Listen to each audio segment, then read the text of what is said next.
New Hope TV, your encounter with God. ನೀವು ಪರಿಶುದ್ಧರಾಗಿ ಪವಿತ್ರರಾಗಿ ಜೀವಿಸ್ತಾ ಇದ್ದೀರಾ. ಒಂದು ಪವಿತ್ರವಾದ ಆಲಯದಲ್ಲಿ ಬಂದು ಸಾಲದು, ಅಥವಾ ಪವಿತ್ರ ಆಲಯದಲ್ಲಿ ಬಂದು ಕರ್ತನನ್ನು ನೀನು ಶುದ್ಧನು ಶುದ್ಧನು ಪರಿಶುದ್ಧನು ಪರಿಶುದ್ಧನು ಪರಿಶುದ್ಧನು ಅಂತ ಹೇಳಿದರೆ ಆಗದು. ಅಥವಾ ಅನೇಕ ಪರಿಶುದ್ಧವಂತರ ಸಂಪರ್ಕ, ಒಡನಾಟ, ಫ್ರೆಂಡ್ಶಿಪ್ ನಿಮಗೆ ಇದ್ದರೂ ಸಾಲದು. ಪರಿಶುದ್ಧ ಸತ್ಯವೇದವನ್ನು ನಿಮ್ಮ ಮನೆಯಲ್ಲಿ, ನಿಮ್ಮ ಕಂಕಳಲ್ಲಿ ಹೊತ್ತು ತಿರುಗಿದರೂ ಸಾಲದು. ಅನೇಕರ ಅಭಿಪ್ರಾಯ ಹೀಗಿದೆ. ಹಾಗಾಗಿ ನಾನು ಕೇಳ್ತಾ ಇದ್ದೇನೆ, ನೀವು ಪವಿತ್ರರಾಗಿ ಶುದ್ಧರಾಗಿ ಯೇಸುವಿನ ರಕ್ತದಲ್ಲಿ ತೊಳೆಯಲ್ಪಟ್ಟು ಇವತ್ತು ಪರಲೋಕದೊಳಗೆ ಪ್ರವೇಶಿಸಲಿಕ್ಕೆ ನೀವು ಹರ. ಈ ಪ್ರಶ್ನೆಗೆ ಉತ್ತರ ಹೇಗಿದೆ? ನಿಮ್ಮ ಮನಸ್ಸು ಏನು ಹೇಳ್ತಾ ಇದೆ? ಯಾವ ಡಿನಾಮಿನೇಷನ್ ಹೋಗ್ತೇನೆ, ಹೇಗೆ ಆರಾಧನೆ ಮಾಡ್ತೀರ, ಅದೆಲ್ಲ ಆಮೇಲೆ ಕ್ರಮ. ಈಗ ಮೊದಲು ಇಷ್ಟು ದಿನ ನೀವು ಯೇಸುವನ್ನು ಕಂಡುಕೊಂಡು ಆಲಯಕ್ಕೆ ಬರ್ತಾ ಇದ್ದೀರಲ್ಲ, ಇವತ್ತು ನಿಮ್ಮ ಜೀವಿತ ಹೇಗಿದೆ? ನೀವು ಪವಿತ್ರರಾಗಿದ್ದೀರಾ? ಪವಿತ್ರರಾಗಿ ಜೀವಿಸ್ತಾ ಇದ್ದೀರಾ? ಯಾಕೆ ಕೇಳ್ತಾ ಇದ್ದಾರೆ? ದೇವರ ವಾಕ್ಯ ಹೇಳ್ತದೆ, ಒಂದು ವಾಕ್ಯ ಹೇಳ್ತದೆ, ಇಬ್ರಿಯ 12:14 ವಾಕ್ಯ. ಹಲವು ಬಾರಿ ನಾವು ಇದನ್ನು ಓದಿದ್ದೇವೆ. ನನಗೆ ದೇವರು ಇವತ್ತು ಈ ಕಾರ್ಯವನ್ನು ಕುರಿತು ಮಾತಾಡಲಿಕ್ಕೆ ನನಗೆ ಪ್ರೇರಣೆ ಕೊಟ್ಟಿದ್ದಾರೆ, ಹೇಳಿದ್ದಾರೆ. ಹಾಗಾಗಿ ಇವತ್ತರ ಸಂದೇಶ ನಿಮಗೆ ಇದಾಗಿದೆ. ಓದಮ್ಮ. ಪರಿಶುದ್ಧ ಇಲ್ಲದೆ ಯಾವನು ಕರ್ತನನ್ನು ಕಾಣುವುದಿಲ್ಲ. ಆಮೇಲೆ ಪರಿಶುದ್ಧತೆ, ಪವಿತ್ರತೆ ಇಲ್ಲದೆ ಯಾರು ಪರಲೋಕದೊಳಗೆ ಪ್ರವೇಶಿಸಲು ಸಾಧ್ಯವಿಲ್ಲ, ಅವನಿಗೆ ಅರ್ಹತೆ ಇಲ್ಲ. ಆಲಯಕ್ಕೆ ಬಂದು ಈ ಅರ್ಹತೆಯನ್ನು ನಾವು ಹೊಂದ್ಕೊಂಡಿಲ್ಲ ಆದರೆ ಹೇಗೆ? ಪರಿಶುದ್ಧತೆ ಬಹಳ ಮುಖ್ಯ, ಪವಿತ್ರತೆ ಬಹಳ ಮುಖ್ಯ. ಒಂದು ರಾಜನ ಅರಮನೆಗೆ, ದೊಡ್ಡ ಒಂದು ಅಧಿಕಾರಿಯ ಮನೆಗೆ, ಒಂದು ಔತಣಕ್ಕೆ ಹೋಗಬೇಕಾದ್ರೆ, ಆ ಮನೆ ಒಳಗೆ ಹೋಗಬೇಕಾದ್ರೆ ಅಲ್ಲಿಗೆ ಹೋಗ್ಲಿಕ್ಕಾಗ ಕೆಲವೊಂದು ವಸ್ತ್ರಗಳು ನಮಗೆ ಬೇಕು. ಆ ವಸ್ತ್ರಗಳು ಇದ್ದರೆ ಮಾತ್ರ. ಯಾಕೆ? ನಮ್ಮ ಜನರಲ್ಲೇ ಮದುವೆಯ ರಿಸೆಪ್ಷನ್, ಮದುವೆ ನಡೆಯುವಾಗ ಅಲ್ಲಿ ಹೋಗ್ಬೇಕಾದ್ರೆ ನಾವು ಧರಿಸ್ಕೊಂಡು ಬರ್ತಕ್ಕಂಥ ವಸ್ತ್ರಗಳು ವ್ಯತ್ಯಾಸವಾಗಿರುತ್ತೆ. ಆ ಸ್ಥಳಕ್ಕೆ ಅದಕ್ಕೆ ಬೇಕಾದಂಥ ವಸ್ತ್ರವನ್ನೇ, ಒಂದು ಗೌರವವಾದ ಘನವನ್ನು ತೋರಿಸ್ತಾ ವಸ್ತ್ರ. ಹಾಗೆ ಪರಲೋಕದೊಳಗೆ ಹೋಗಬೇಕಾದ್ರೆ ನಿಮಗೆ ಪವಿತ್ರತೆ ಅಂತಕ್ಕಂಥ ವಸ್ತ್ರ ಇದ್ದರೆ ಮಾತ್ರ ನಿಮಗೆ ಗೇಟ್ ಒಳಗೆ ಎಂಟ್ರಿ, ಇಲ್ಲಾದರೆ ಎಂಟ್ರಿ ಇಲ್ಲ. ಎಷ್ಟು ಜನ ಸಿದ್ಧರಾಗ್ತೀರಾ? ಹಾಗೆ ಹೇಳ್ತಾರೆ, ನೀವು ಪವಿತ್ರವಾಗಿದ್ದೀರಾ. ಪವಿತ್ರ ಜನರ ಒಡನಾಟ, ಸಂಪರ್ಕ, ನನಗೆ ಅವ್ರು ಗೊತ್ತು, ನನಗೆ ಇವರು ಗೊತ್ತು, ಅಥವಾ ನಾನು ಬೈಬಲ್ ಸೊಸೈಟಿಯಲ್ಲೇ ಕೆಲಸ ಮಾಡ್ತಾ ಇದ್ದೀನಿ, ಬೈಬಲ್ ಪ್ರಿಂಟ್ ಹೊಡೆಯೋದೇ ನಾನೇ ಭಾಷಾಂತರ ಮಾಡ್ತಾ ಇದ್ದೀನಿ, ನನಗೆ ಎಲ್ಲ ಪರಿಶುದ್ಧವಂತರ, ಎಲ್ಲ ಸೈಂಟ್, ಇವರೆಲ್ಲರ ಪರಿಚಯ ನನಗಿದೆ. ನಿನ್ನನ್ನೇ ಕೇಳ್ತಾ ಇದ್ದೀನಿ, ನೀನು ಪವಿತ್ರವಾಗಿದೆಯಾ ಅಂತ. ಗೆಹಜಿ, ಆಮೇಲೆ ನಿಮಗೆ ಗೊತ್ತು, ಗೆಹಜಿ ಸತ್ಯವೇದದಲ್ಲಿ ಎಲೀಷನ ಜೊತೆ ಇದ್ದಂತಹ ಶಿಷ್ಯ. ಆಮೇಲೆ ಎಲೀಷನಿಗೆ ಬೇಕಾದಷ್ಟು ಎಲ್ಲ ಸಹಾಯವನ್ನು ಮಾಡ್ದ, ಅವನ ಜೊತೆ ಇದ್ದ, ಆಮೇಲೆ ಆಹಾರವನ್ನು ಕೊಟ್ಟ, ಆಮೇಲೆ ಎಲ್ಲವನ್ನು ಮಾಡಿದ್ದವನು. ಅವನು ಹೇಗಿದ್ದ? ಕೊನೆಗೆ ಅವನು ಪರಿಶುದ್ಧವಾಗಿ ಜೀವಿಸಲಿಲ್ಲ. ಅವರ ಸಂಗಡ ಇದ್ದರೆ ಸಾಲದು, ಆಲಯಕ್ಕೆ ಬಂದರೆ ಸಾಲದು, ಆಮೇಲೆ ಸತ್ಯವೇದವನ್ನು ಓದಿದರೆ ಸಾಲದು. ನಮ್ಮ ಕರ್ತನು ಪರಿಶುದ್ಧನು ಪರಿಶುದ್ಧನು ಪರಿಶುದ್ಧನು ಪರಿಶುದ್ಧನು ಎಂಬ ನುಡಿಯ ಧ್ವನಿಯನ್ನು, ಆಮೇಲೆ ಶಬ್ದವನ್ನು ಹೇಳಿದರೆ ಸಾಲದು. ಆದರೆ ಇವತ್ತು ನೀವು ಪವಿತ್ರರಾಗಿದ್ದೀರಾ? ನಾನು ನಿಮ್ಮ ಮನೆ ಕೇಳ್ತಾ ಇಲ್ಲ, ನಿಮ್ಮ ಹೆಂಡತಿನ ಕೇಳ್ತಾ ಇಲ್ಲ, ನಿಮ್ಮ ಮಕ್ಕಳನ್ನ ಕೇಳ್ತಾ ಇಲ್ಲ. ನೀವು ನಿಮ್ಮ ಆತ್ಮಕ್ಕೆ ಹೊಣೆ ನೀವೇ. ಗೆಹಸಿ ಒಬ್ಬ ಪ್ರವಾದಿಯ ಜೊತೆ ಇದ್ದ, ಒಬ್ಬ ಸೇವಕರ ಜೊತೆ ಇದ್ದ, ಪರಿಶುದ್ಧ ಆ ಜನರ ಜೊತೆ ಇದ್ದ. ಅವನ ಬಾಳು ಏನಾಯಿತು? ಅವನು ಪರಿಶುದ್ಧವಾಗಿ ಜೀವಿಸಲಿಲ್ಲ. ಅವನಿಗೆ ಕೊನೆಗೆ ಬಂದಿದ್ದೇನು? ಕುಷ್ಠರೋಗ. ಇವತ್ತಿನ ಜನ ಹೇಗಿದ್ದಾರೆ ಅಂತ ಹೇಳಿದರೆ, ನಾನು ಆಲಯಕ್ಕೆ ಹೋಗ್ತಾ ಇದ್ದೀನಿ, ಯೇಸು ನನಗೆ ಗೊತ್ತು, ಸತ್ಯವೇದ ನನಗೆ ಗೊತ್ತು, ವಾಕ್ಯ ನನಗೆ ಗೊತ್ತು ಅಂತೇಳಿ ನಿನ್ನ ಪರಲೋಕವನ್ನು ನೀನು ಕಳ್ಕೋಬೇಡ. ಇವತ್ತೊಂದು ಪ್ರಶ್ನೆ, ನೀನು ಪರಿಶುದ್ಧವಾಗಿದೆಯಾ? ಪರಿಶುದ್ಧವಾಗಿ ಜೀವಿಸ್ತಾ ಇದೆಯಾ? ಪವಿತ್ರವಾಗಿ ಜೀವಿಸ್ತಾ ಇದೆಯಾ? ನಿನಗೆ ಪರಲೋಕ ಬೇಕಾದರೆ ನೀನು ನಿನ್ನನ್ನು ಆ ಪರಿಶುದ್ಧತೆಯಲ್ಲಿ ನಿನ್ನನ್ನು ಕಾಪಾಡಿಕೊಳ್ಳಬೇಕು. ನೀವು ಹೇಳ್ಬೋದು ಪ್ರಶ್ನೆ, ಅಯ್ಯ ಲೋಕನೇ ಸರಿ ಇಲ್ಲ ಬಿಡು. ಪ್ರಕಟಣೆ 22:11 ಹೇಳ್ತದೆ, ಅಶುದ್ಧ ಮಾಡುವವನು ಅಶುದ್ಧ ಮಾಡಲಿ, ಮೈಲಿಗೆ ಆದವನು ಮೈಲಿಗೆ ಆಗಲಿ, ಕುಡಿಯೋವನು ಕುಡಿಯಲಿ, ಮೋಸ ಮಾಡೋನು ಮೋಸ ಮಾಡಲಿ, ಆದರೆ ನಿನ್ನನ್ನು ಕರೆದಾತ ನಾನು ನಿನ್ನನ್ನು ಕರೆದಿದ್ದು ಪವಿತ್ರವಾದ ಒಂದು ಜೀವನವನ್ನು ಜೀವಿಸಲಿಕ್ಕೆ, ನೀನು ಮಾತ್ರ ಪವಿತ್ರವಾಗಿ ಜೀವಿಸು ಎಂಬುದಾಗಿ. ಹಾಗೆ ಇಸ್ಕಾರಿಯತ್, ಯೂದ, ಗೆಹಸಿ ಎಲ್ಲಿ ಕೆಲಸ ಮಾಡ್ತಾ ಇದ್ದ? ದೊಡ್ಡ ಸಂಸ್ಥೆಯಲ್ಲೇ ಇದ್ದ. ಅದ್ಭುತಗಳು ಮಿರಕಲ್ಗಳು ನಡೀತಕ್ಕಂಥ ದೊಡ್ಡ ಸಂಸ್ಥೆಯಲ್ಲಿದ್ದ ಯಾರು? ಗೆಹಸಿ. ಏನಾಯ್ತು? ಪರಲೋಕ ಕಳ್ಕೊಂಬಿಟ್ಟ. ಯೂದಾಸ್ ಕಳ್ಕೊಂಬಿಟ್ಟ. ಅದು ಬಿಡಿ, ಯೋಬನ ಸ್ನೇಹಿತರು 3 ಜನ ಇದ್ರು. ಯೋಬನಿಗೆ ದೇವರು ಹೇಳಿದರು ಏನಂತ? 1:8 ದೇವರ ಯೋಬನ ಕುರಿತು ಹೇಳ್ತಾರೆ, ಇವನು ದೇವರಲ್ಲಿ ಭಯದಿಂದ ಜೀವಿಸ್ತಕ್ಕಂಥವನು. ಯೋಬ 1:8 ಓದಿದ್ರೆ ವಾಕ್ಯ ಹೇಳ್ತದೆ, ದೇವರು ಯೋಬನನ್ನು ಕುರಿತು ಸೈತಾನನ ಮುಂದೆ ಹೇಳ್ತಕ್ಕಂಥ ಸಾಕ್ಷಿ ಬಹಳ ಚೆನ್ನಾಗಿದೆ. ಓದುವ 1:8 ಯೋಬ. ಆಗ ಯೆಹೋವನು ನನ್ನ ದಾಸನಾದ ಯೋಬನ ಮೇಲೆ ಗಮನವಿಟ್ಟಿಯ, ಅವನು ದೇವರಲ್ಲಿ ಭಯಭಕ್ತಿಯುಳ್ಳವನಾಗಿ ಕೆಟ್ಟದನ್ನು ನಿರಾಕರಿಸುತ್ತಾ ನಿರ್ದೋಷಿಯು ಯಥಾರ್ಥ ಚಿತ್ತನೂ ಆಗಿದ್ದಾನೆ, ಅವನಿಗೆ ಸಮಾನನು ಭೂಲೋಕದಲ್ಲಿ ಎಲ್ಲಿಯೂ ಸಿಕ್ಕುವುದಿಲ್ಲ ಎಂದು ಸೈತಾನನಿಗೆ ಹೇಳಿದನು. ಇವನ ಜೊತೆ 3 ಜನ ಸ್ನೇಹಿತರಿದ್ದಾರೆ. ಅವರು ಪರಿಶುದ್ಧರಾದ್ರ ಪವಿತ್ರರಾದ್ರ ಆಗಲಿಲ್ಲ. ನಾನೊಂದು ಮಾತು ಹೇಳ್ತೀನಿ ನೋಡಿ, ಪರಿಶುದ್ಧವಂತರು ಸೇವಕರ ಜೊತೆ ಇದ್ದುಕೊಂಡು ಇದ್ರೆ ಸಾಲದು, ಒಳ್ಳೇದು ಇರ್ರಿ, ಒಳ್ಳೇದು. ಆದರೆ ನೀವು ಪವಿತ್ರರಾಗಬೇಕು, ಪವಿತ್ರರಾಗಿ ಜೀವಿಸಬೇಕು, ಪರಿಶುದ್ಧರಾಗಿ ಜೀವಿಸಬೇಕು. ನನಗೆ ಅವ್ರು ಗೊತ್ತು ಇವರು ಗೊತ್ತು, ಫೋನ್ ಮಾಡಿದ್ರೆ ಮಾತಾಡ್ತಾರೆ, ಮನೆಗೆ ಬರ್ತಾರೆ, ಕೂತ್ಕೊಂಡಿದ್ದೀನಿ, ಊಟ ಮಾಡಿದೆ, ಹಂಗೆ ವಾಟ್ಸಪ್ಪಲ್ಲಿ ಫೇಸ್ಬುಕ್ನಲ್ಲಿ ಅಂತ ಫೋಟೋ ಹಾಕೋದಲ್ಲ. ಮೊದಲು ನಿನ್ನ ಹೃದಯದೊಳಗೆ ಪವಿತ್ರತೆ ಇರಬೇಕು. ಕೆಲವೊಬ್ರು ಹಾಕಿರ್ತಾರೆ ಸರ್, ಎಲ್ಲೆಲ್ಲ ನಿಂತ್ಕೊಂಡು ಎಲ್ಲೆಲ್ಲ ಹಾಕಿರ್ತಾರೆ. ಒಳ್ಳೇದು, ತುಂಬ ಸಂತೋಷ, ನಿಮಗಂತ ಭಾಗ್ಯ ಸಿಕ್ಕಿದ್ದಕ್ಕಾಗಿ ಗಾಡ್ ಬ್ಲೆಸ್ ಯು. ಆದರೆ ಪ್ರಶ್ನೆ ಕೇಳ್ತೀನಿ, ನೀನು ಪವಿತ್ರನಾಗಿದೆಯಾ? ಪರಲೋಕಕ್ಕೆ ಹೋಗಲಿಕ್ಕೆ ನಿಂಗೆ ಅರ್ಹತೆ ಇದೆಯಾ ಅಂತ ನಾನು ಪ್ರಶ್ನೆಯನ್ನು ಕೇಳ್ತೀನಿ. ಹಾಗೆ ಯೋಬನ ಸ್ನೇಹಿತರು ಕೂಡ ಏನು ಮಾಡಿದ್ರು? ಪವಿತ್ರತೆಯನ್ನು ಕಾಪಾಡ್ಕೊಳ್ಳಿಲ್ಲ, ಪರಿಶುದ್ಧತೆ ಇಲ್ಲ. 2 ತಿಮೋಥೆ 4:10 ಒಬ್ಬ ತೇಮಾನನಂತ ನೋಡ್ತೀವಿ. ಇವನು ಸಂತ ಪೌಲನ ಜೊತೆ ಇದ್ದವನು. ಯಾರ ಜೊತೆ? ಪೌಲನ ಜೊತೆ. 2 ತಿಮೋಥೆ 4:10 ಓದುವುದಾದ್ರೆ, ಕೊಲೋಸ್ಯ 4:14 ಓದಿ. 2 ತಿಮೋಥೆ 4:10. ಯಾಕೆಂದರೆ ದೇಮನು ಇಹಲೋಕವನ್ನು ಪ್ರೀತಿಸಿ ನನ್ನನ್ನು ಬಿಟ್ಟು ಥೆಸಲೋನಿಕಕ್ಕೆ ಹೋದನು. ಏನ್ ಹೇಳ್ತಾರೆ? ಅವನ ಜೊತೆ, ಎಂತ ಪೌಲನ ಜೊತೆ ಇದ್ದಂಥವನು. ಅವನು ತನ್ನ ಪರಿಶುದ್ಧತೆಯನ್ನ, ಪವಿತ್ರತೆಯನ್ನ, ತನ್ನ ಜೀವನ ಆದ ಮೇಲೆ ನಿತ್ಯಕ್ಕೆ ಹೋಗ್ತಕ್ಕಂಥ ಪರಲೋಕವನ್ನ, ಆ ಪವಿತ್ರತೆಯ ಜೀವಿತವನ್ನು ಬಾಳಲಿಲ್ಲ, ಬಿಟ್ಟು ಹೋಗ್ಬಿಟ್ಟ. ಈ ಒಂದು ಅನೇಕರಷ್ಟೇ. ಕೆಲವರು ಬಿಟ್ಟು ಹೋಗಿರ್ತಾರೆ. ಬಿಟ್ಟು ಹೋಗ್ರನ್ನ ಹಿಂಬಾಲಿಸಬೇಡಿ. ಕಷ್ಟಗಳು ಬರಲಿ, ನಷ್ಟಗಳು ಬರಲಿ. ಅವನು ಯಾರು? ಯೋಬ. ಅವನು ಪವಿತ್ರವಾಗಿ ಜೀವಿಸ್ತಾ ಕರ್ತನ ದೃಷ್ಟಿ ಒಳ್ಳೆಯವನಾಗಿದ್ದ. ಆದರೆ ಕಷ್ಟ ಬರಲಿಲ್ವಾ? ಕಷ್ಟ ಬಂದರೂ ಕೂಡ ಅದು ಸ್ವಲ್ಪ ಸಮಯ. ಕರ್ತರು ನಿಮ್ಮನ್ನು ಎಲ್ಲೇ ಅವಮಾನ ಪಟ್ಟಿದ್ದಾರೆ ಅಲ್ಲೇ 2 ಪಟ್ಟು ನನ್ನ ಕರ್ತನ ನಿಮ್ಮನ್ನು ಆಶೀರ್ವದಿಸ್ತಾನೆ. ಆದರೆ ನೀವು ಪರಿಶುದ್ಧವನ್ನು ಪ್ರೀತಿಸಬೇಕು, ಪವಿತ್ರತೆಯಲ್ಲಿ ಇರಬೇಕೆಂಬುದಾಗಿ ಇವನು ದೇವನನ್ನು ಕೂಡ ಬಿಟ್ಟು ಹೋದ. ದೇವರು ನಮ್ಮನ್ನು ಯಾವುದಕ್ಕೆ ಕರೆದಿದ್ದಾರೆ? ಪರಿಶುದ್ಧವಾಗಿ ಜೀವಿಸಲಿಕ್ಕೆ ಕರೆದಿದ್ದಾರೆ. ನನ್ನನ್ನು ಕುರಿತು, ನಿಮ್ಮನ್ನು ಕುರಿತು ದೇವರ ಚಿತ್ತ ಏನು? ಪರಿಶುದ್ಧವಾಗಿ ಜೀವಿಸಿರಿ ಎಂಬುದಾಗಿ. 1 ಥೆಸಲೋನಿಯ 4:7 ಹೇಳ್ತದೆ.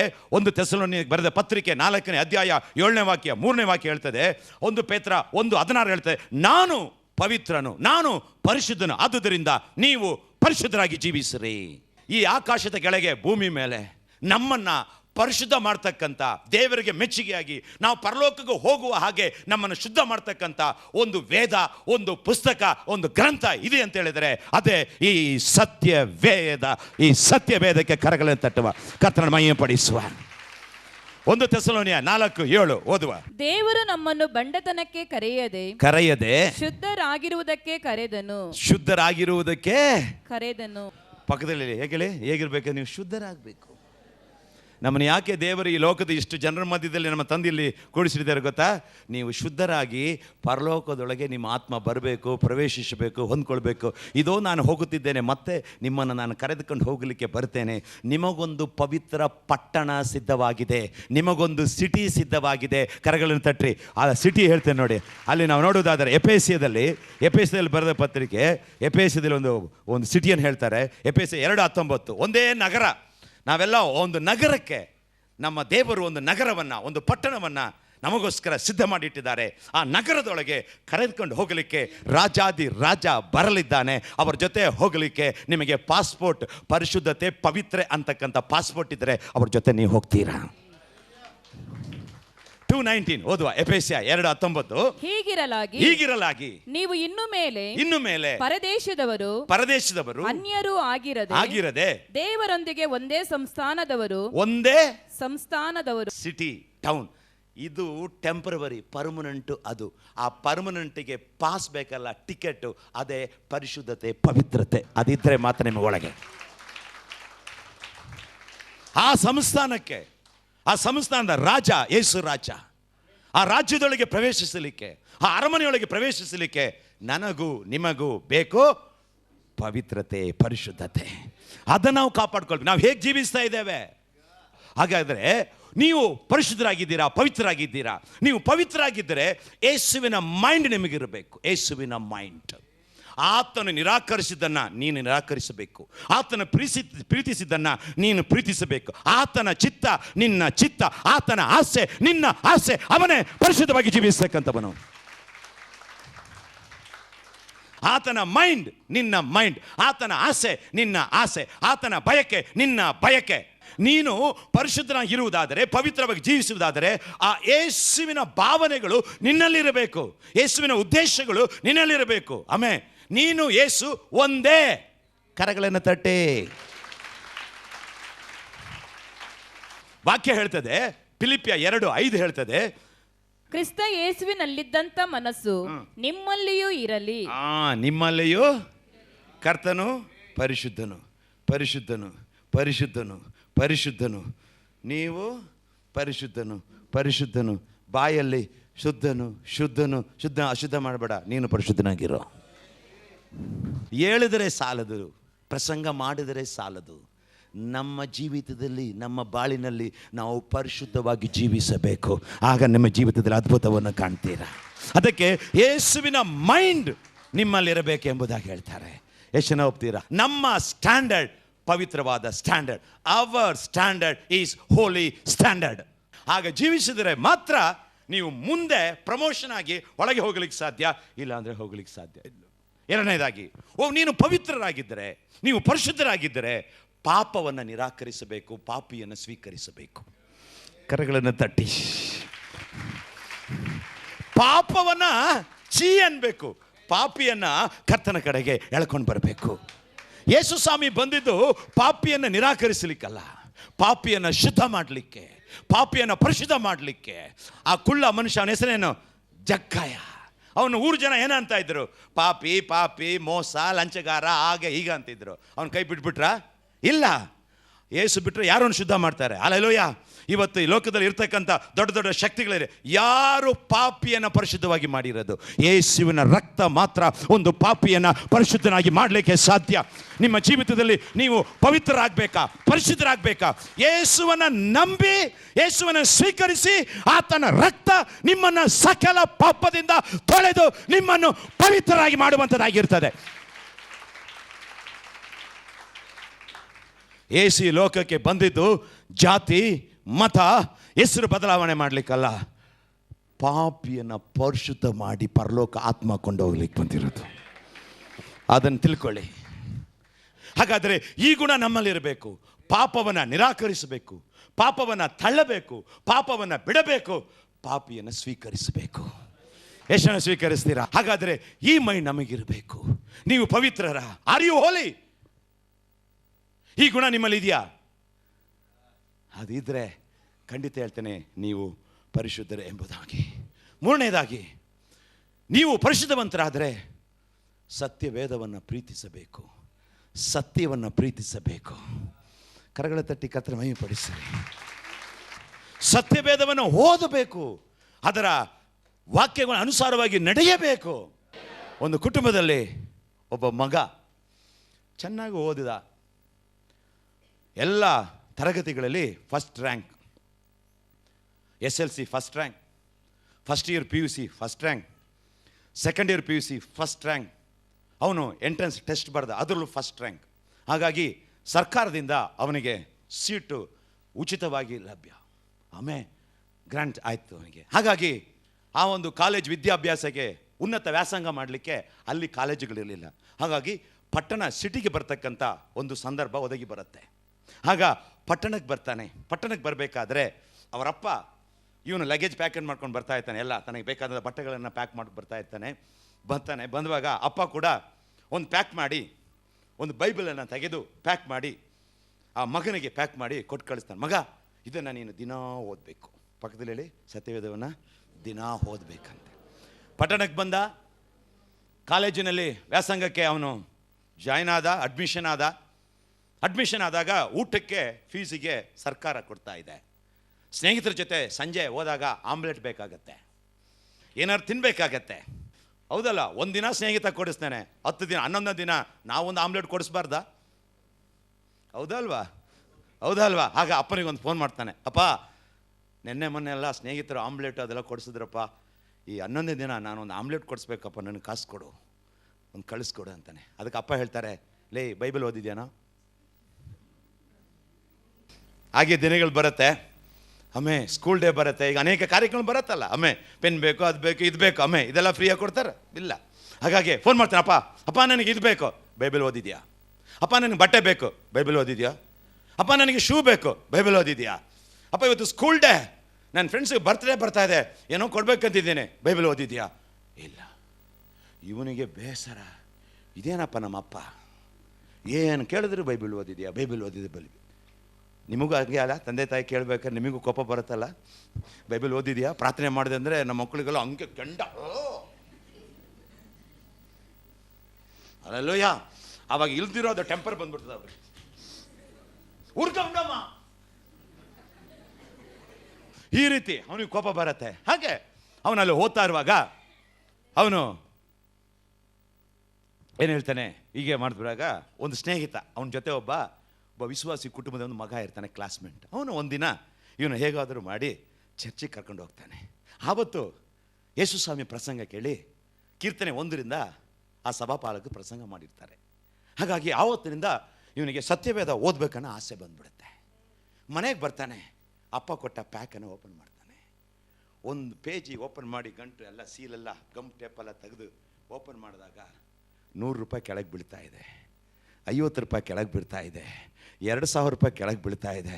ಒಂದೊಂದು ಪೇಜಿಗೆ ಅವರ ಅಪ್ಪ 500 ರೂಪಾಯಿ ನೋಟ್ ಇಟ್ಟು ಕಳಿಸಿದ್ದಾನೆ. ನಾನು ನಿನಗೆ ಬೇಕಾದದ್ದನ್ನು ಸತ್ಯವೇದದಲ್ಲಿ ಇಟ್ಟಿದ್ದೇನೆ, ಇದನ್ನು ದಿನ ತೆಗೆದು ಹೋಗ್ಲಿಕ್ಕಾಗಿಲ್ವಾ? ನಿಮ್ಮ ಅಪ್ಪನಿಗಿಂತ ದೊಡ್ಡ ಬೊಕ್ಕುಷವನ್ನ, ದೊಡ್ಡ ನಿಧಿಯನ್ನ ಇದರಲ್ಲಿಟ್ಟಿದ್ದೇನೆ, ಇದನ್ನ ಓದೋ, ನಿನಗೆ ಬೇಕಾದ ಎಲ್ಲ ಅಗತ್ಯಗಳು ಪೂರೈಸಲು ಪಡುತ್ತದೆ ಅಂತ ಹೇಳ್ದ. ಇವತ್ತು ನಮ್ಮ ಜನ ಅಪ್ಪ ಅಂತೇಳಿ ಇನ್ನೊಬ್ಬರಿಗೆ ಫೋನ್ ಹಚ್ಚಿದ್ದೀರಾ, ಇನ್ನೊಬ್ಬರಿಗೆ ಕೇಳ್ತಾ ಇದ್ದೀರಾ. ನಿಮ್ಮ ಅಗತ್ಯಕ್ಕೆ ನಿಮಗೆ ಬೇಕಾದಂಥ ಆಸ್ತಿ, ಅಂತಸ್ತು, ಆರೋಗ್ಯ ಎಲ್ಲ ಈ ಸತ್ಯವೇದದಲ್ಲಿ ಇದೆ ರೇ. ಅದನ್ನು ಹೋದ್ರೆ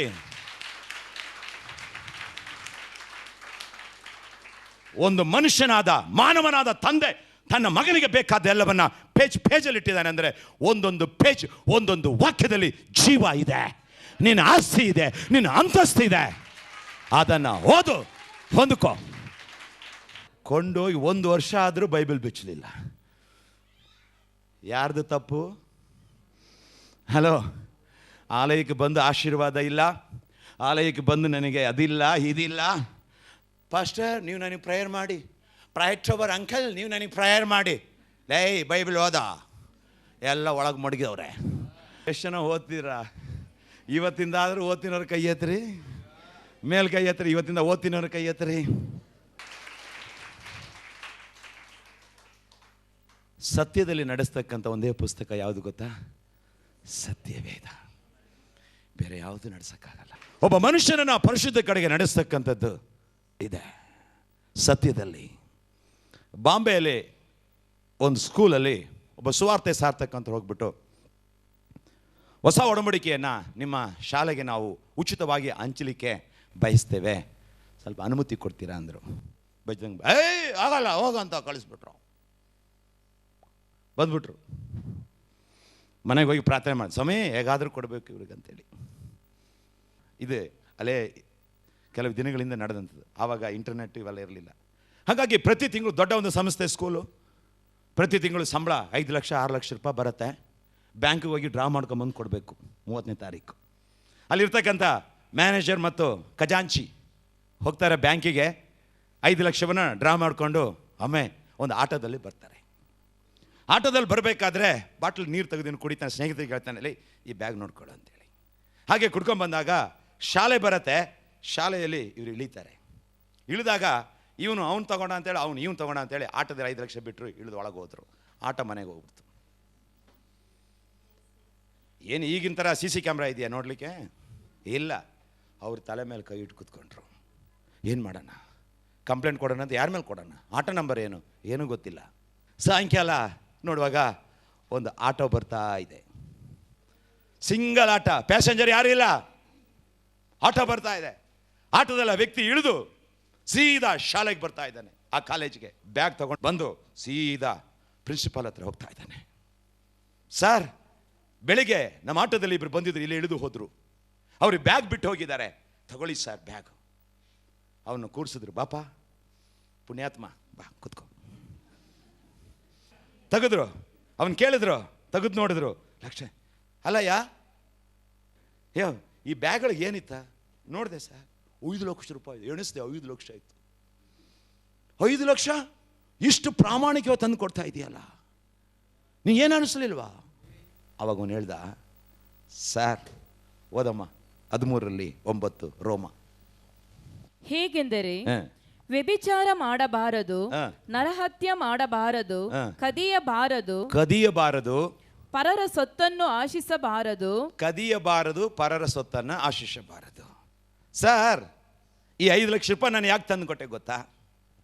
ನನ್ನ ಮಗ ಒಂದು ಶಾಲೆಯಲ್ಲಿ ಓದ್ತಾ ಇದ್ದಾನೆ, ಅವನಿಗೆ ಆ ಶಾಲೆಯಲ್ಲಿ ಈ ಹೊಸ ಒಡಂಬಡಿಕೆ ಪುಸ್ತಕವನ್ನು ಕೊಟ್ಟಿದ್ದಾರೆ. ನಾವು ಬ್ರಾಹ್ಮಣರ ಕುಟುಂಬ, ನಾವು ಯೇಸುವನ್ನು ಹಿಂದೆ ಮುಂದೆ ಕಂಡುಬಿಡಲ್ಲ. ಆದರೆ ನನ್ನ ಮಗ ಈ ವಾಕ್ಯವನ್ನು ಓದ್ತಾ ಇದ್ದಾಗ ನನ್ನ ಕಿವಿಗೆ ವಾಕ್ಯ ಬಿತ್ತು, ಕದಿಯಬಾರದು, ಪರರ ಸೊತ್ತನ್ನು ಆಶಿಸಬಾರದು. ಆ ಮಾತು ಕಿವಿಗೆ ಬಿತ್ತಲ್ಲ ಸರ್, ಅದಕ್ಕೆ ತಂದು ವಾಪಸ್ ಕೊಡ್ತಾ ಇದ್ದೀನಿ. ಕರಗಳನ್ನು ತಟ್ಟಿ.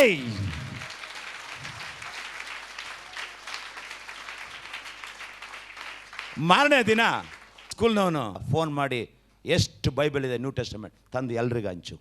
ಇದು ಜಾತಿನ ಬದಲಾವಣೆ ಮಾಡೋದಲ್ಲ, ಮನುಷ್ಯನನ್ನು ಪರಿವರ್ತನೆ ಮಾಡ್ತಕ್ಕಂಥದ್ದು. ನಾನು ಕತ್ತಲೆಯಲ್ಲಿದ್ದೆ, ನನ್ನ ಮಗ ಓದಿದ ಹೊಸ ಒಡಂಬಡಿಕೆ ವಾಕ್ಯ ನನ್ನನ್ನು ಬೆಳಕಿನತ್ತ ನಡೆಸಿದೆ.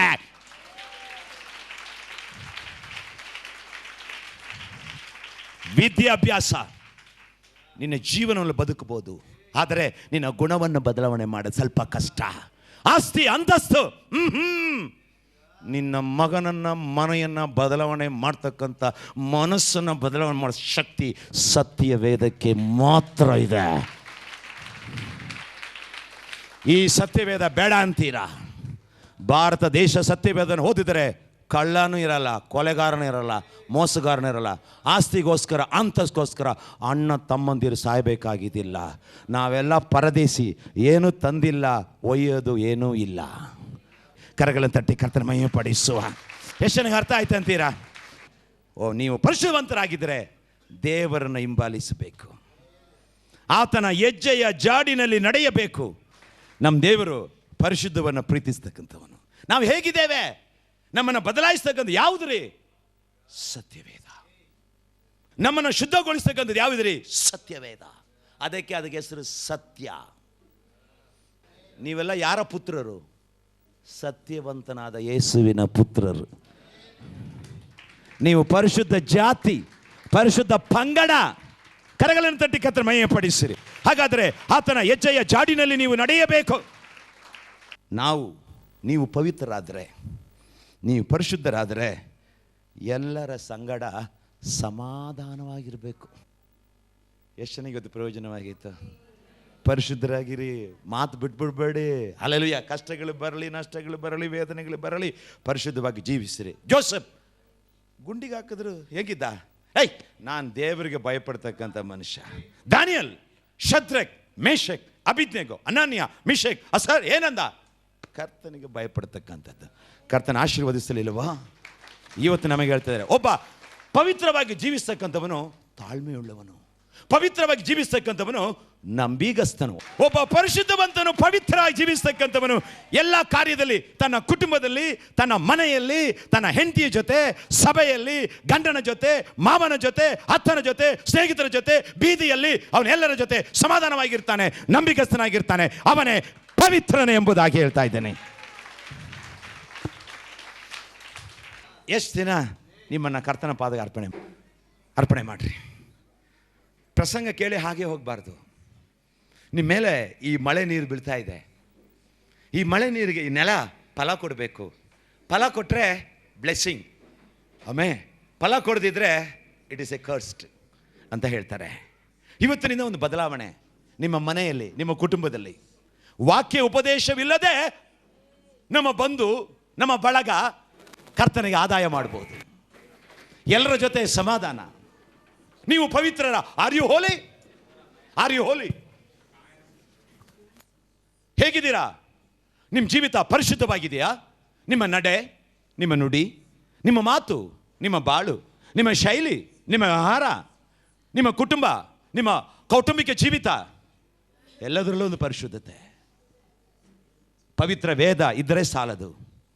ನೀನು ಪವಿತ್ರನೆಂದು ಹಾಡಿದರೆ ಸಾಲದು, ಆರಾಧಿಸಿದರೆ ಸಾಲದು, ಸೇವಕರನ್ನು ಗೌರವಿಸಿದರೆ ಸಾಲದು, ಅವರಿಗೆ ಮಟನ್ ಬಿರಿಯಾನಿ ಹಾಕಿದರೆ ಸಾಲದು, ಕಾಣಿಕೆ ಕೊಟ್ಟರೆ ಸಾಲದು. ನೀನು ಪರಿಶುದ್ಧವಾಗಿದೆಯಾ? ನೀನು ಪವಿತ್ರವಾಗಿದೆಯಾ? ನೀನು ರಕ್ತದಲ್ಲಿ ತೊಳೆಯಲ್ಪಟ್ಟಿದೆಯಾ? ಒಂದು ಪಕ್ಷ ಇಲ್ಲ ಅಂತ ಹೇಳಿದರೆ ಇವತ್ತು ಯೇಸುವಿಗೆ ನಿನ್ನ ಹೃದಯ ತೆರೆಯಲ್ಪಡಲಿ. ಯೇಸುವನ್ನು ನೋಡಿ ಕೇಳು, ಯೇಸು ಸ್ವಾಮಿ, ನನ್ನನ್ನು ಕ್ಷಮಿಸು, ನನ್ನ ಪಾಪವನ್ನು ಕ್ಷಮಿಸು.